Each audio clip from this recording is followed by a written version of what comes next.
Mr. Klein's Story Time. Hello, my name is Mr. Klein. I've been an elementary school teacher for almost 30 years, and I love reading stories to young people just like you. In fact, I've got a great story that I'd like to share with you right now. So let's get started. Horton Hears a Who by Dr. Seuss. Horton Hears a Who. On the 15th of May, in the jungle of Newell, in the heat of the day, in the cool of the pool, he was splashing, enjoying the jungle's great joys, when Horton the elephant heard a small noise. So Horton stopped splashing. He looked toward the sound. "That's funny," thought Horton. "There's no one around." Then he heard it again, just a very faint yelp, as if some tiny person were calling for help. "I'll help you," said Horton, "but who are you? Where?" He looked and he looked. He could see nothing there but a small speck of dust blowing past through the air. "I say," murmured Horton, "I've never heard tell of a small speck of dust that is able to yell. So you know what I think? Well, I think that there must be someone on top of that small speck of dust, some sort of a creature of very small size, too small to be seen by an elephant's eyes. Some poor little person who's shaking with fear that he'll blow in the pool he has no way to steer. I'll just have to save him, because after all, a person's a person, no matter how small." So, gently and using the greatest of care, the elephant stretched his great trunk through the air, and he lifted the dust speck and carried it over and placed it down safe on a very soft clover. "Humph!" humphed a voice. 'Twas a sour kangaroo, and the young kangaroo in her pouch said "Humph!" too. "Why, that speck is as small as the head of a pin. A person on that? Why, there never has been." "Believe me," said Horton, "I tell you sincerely, my ears are quite keen, and I heard him quite clearly. I know there's a person down there, and what's more, quite likely there's two, even three, even four. Quite likely a family, for all that we know, a family with children just starting to grow. So please," Horton said, "as a favor to me, try not to disturb them. Just please let them be." "I think you're a fool," laughed the sour kangaroo, and the young kangaroo in her pouch said, "Me too." "You're the biggest blame fool in the jungle of Newell," and the kangaroos plunged in the cool of the pool. "What terrible splashing!" the elephant frowned. "I can't let my very small persons get drowned. I've got to protect them. I'm bigger than they." So he plucked up the clover and hustled away. Through the high jungle treetops the news quickly spread. "He talks to a dust speck. He's out of his head. Just look at him walk with that speck on that flower." And Horton walked worrying almost an hour. "Should I put this speck down?" Horton thought with alarm. "If I do, these small persons may come to great harm. I can't put it down, and I won't. After all, a person's a person, no matter how small." Then Horton stopped walking. The speck voice was talking. The voice was so faint he could just barely hear it. "Speak up, please," said Horton. He put his ear near it. "My friend," came the voice, "you're a very fine friend. You helped all us folks on this dust speck no end. You've saved all our houses, our ceilings and floors. You've saved all our churches and grocery stores. You mean, Horton gasped, you have buildings there too? Oh, yes, piped the voice, we most certainly do. I know, called the voice, I'm too small to be seen, but I'm mayor of a town that is friendly and clean. Our buildings to you would seem terribly small, but to us who aren't big, they are wonderfully tall. My town is called Whoville, for I am a Who, and we Whos are all thankful and grateful to you. And Horton called back to the mayor of the town, You're safe now, don't worry, I won't let you down. But just as he spoke to the mayor of the speck, 3 big jungle monkeys climbed up Horton's neck. The Wickersham brothers came shouting, What rot! This elephant's talking to Whos who are not. There aren't any Whos, and they don't have a mayor. And we're going to stop all this nonsense. So there! They snatched Horton's clover. They carried it off to a black-bottomed eagle named Vladikoff, a mighty strong eagle, a very swift wing. And they said, Will you kindly get rid of this thing? And before the poor elephant even could speak, that eagle flew off with the flower in his beak.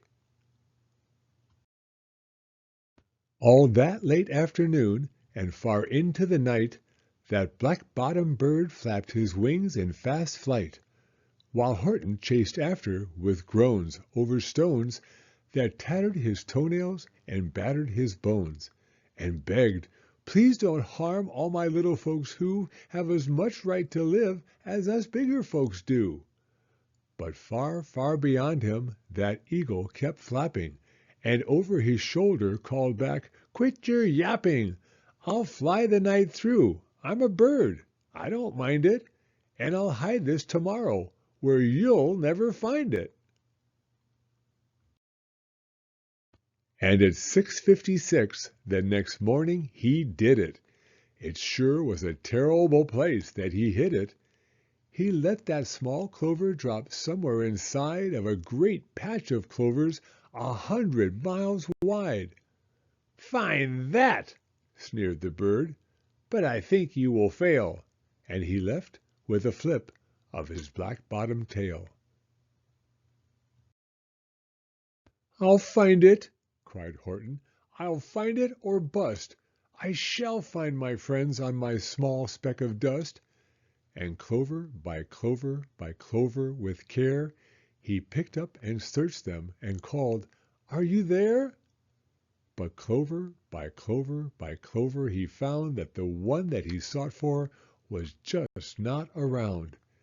And by noon poor old Horton, more dead than alive, had picked, searched, and piled up 9,005.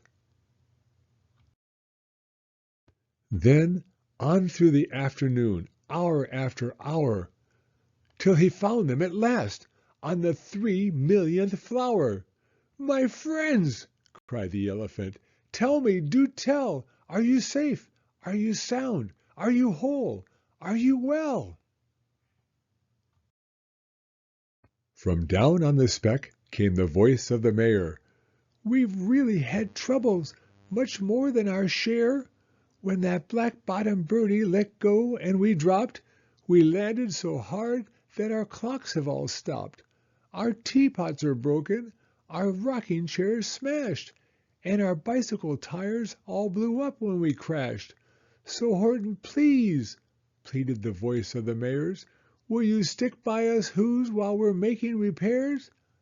Of course, Horton answered, of course I will stick. I'll stick by you small folks through thin and through thick. Humph, humphed a voice. For almost 2 days you've run wild and insisted on chatting with persons who never existed. Such carryings on in our peaceable jungle, we've had quite enough of your bellowing bungle. And I'm here to state, snapped the big kangaroo, that your silly nonsensical game is all through. And the young kangaroo in her pouch said, Me too! With the help of the Wickersham brothers and dozens of Wickersham uncles and Wickersham cousins and Wickersham in-laws, whose help I've engaged, you're going to be roped and you're going to be caged. And as for your dust speck, ha! That we shall boil in a hot steaming kettle of bezelnut oil. Boil it? Gasped Horton. Oh, that you can't do! It's all full of persons. They'll prove it to you. Mr. Mayor, Mr. Mayor, Horton called. Mr. Mayor, you've got to prove now that you really are there. So call a big meeting, get everyone out. Make every who holler, make every who shout. Make every who scream. If you don't, every who is going to end up in a bezelnut stew. And down on the dust speck, the scared little mayor quick called a big meeting in Whoville Town Square. And his people cried loudly, they cried out in fear, We are here! We are here! We are here! We are here! The elephant smiled. That was clear as a bell. You kangaroos surely heard that very well. All I heard, snapped the big kangaroo, was the breeze, and the faint sound of wind through the far distant trees. I heard no small voices, and you didn't either. And the young kangaroo in her pouch said, Me neither. Grab him, they shouted, and cage the big dope. Lasso his stomach with 10 miles of rope. Tie the knots tight so he'll never shake loose. Then dunk that dumb speck in the betel-nut juice. Horton fought back with great vigor and vim, but the Wickersham gang was too many for him. They beat him, they mauled him, they started to haul him into his cage, but he managed to call to the mayor, Don't give up, I believe in you all. A person's a person, no matter how small. And you very small persons will not have to die if you make yourselves heard. So come on now and try. The mayor grabbed a tom-tom. He started to smack it, and all over Whoville they whooped up a racket. They rattled tin kettles, they beat on brass pans, on garbage pail tops and old cranberry cans. They blew on bazookas and blasted great toots on clarinets, oompas, and boompas and flutes. Great gusts of loud racket rang high through the air. They rattled and shook the whole sky, and the mayor called up through the howling mad hullabaloo, Hey, Horton, how's this? Is our sound coming through? And Horton called back, I can hear you just fine, but the kangaroo's ears aren't as strong quite as mine. They don't hear a thing. Are you sure all your boys are doing their best? Are they all making noise? Are you sure every who down in Whoville is working? Quick, look through your town. Is there anyone shirking? Through the town rushed the mayor from the east to the west, but everyone seemed to be doing his best. Everyone seemed to be yapping or yipping. Everyone seemed to be beeping or bipping. But it wasn't enough, all this ruckus and roar. He had to find someone to help him make more. He raced through each building. He searched floor to floor. And just as he felt he was getting nowhere and almost about to give up in despair, he suddenly burst through a door, and that mayor discovered one shirker quite hidden away in the Fairfax Apartments, apartment 12J. A very small shirker named Jojo was standing, just standing, and bouncing a yo-yo, not making a sound, not a yip, not a chirp. And the mayor rushed inside and he grabbed the young twerp. And he climbed with the lad up the Eiffelberg Tower. "This," cried the mayor, "is your town's darkest hour, the time for all who have blood that is red to come to the aid of their country," he said. "We've got to make noises in greater amounts, so open your mouth, lad, for every voice counts." Thus he spoke as he climbed. When they got to the top, the lad cleared his throat and he shouted out, "Yop!" And that yop, that one small extra yop, put it over. Finally, at last, from that speck on that clover, their voices were heard. They rang out clear and clean, and the elephant smiled. "Do you see what I mean? They've proved they are persons, no matter how small, and their whole world was saved by the smallest of all." "How true, yes, how true," said the big kangaroo. "And from now on, you know what I'm planning to do? From now on, I'm going to protect them with you." And the young kangaroo in her pouch said, "Me too. From sun in the summer, from rain when it's fallish, I'm going to protect them, no matter how smallish." The end. Thank you for coming to Storytime. If you like this video, please give it a thumbs up. I read new stories every week, so be sure to hit the subscribe button if you'd like to hear another one. Hope to see you again soon.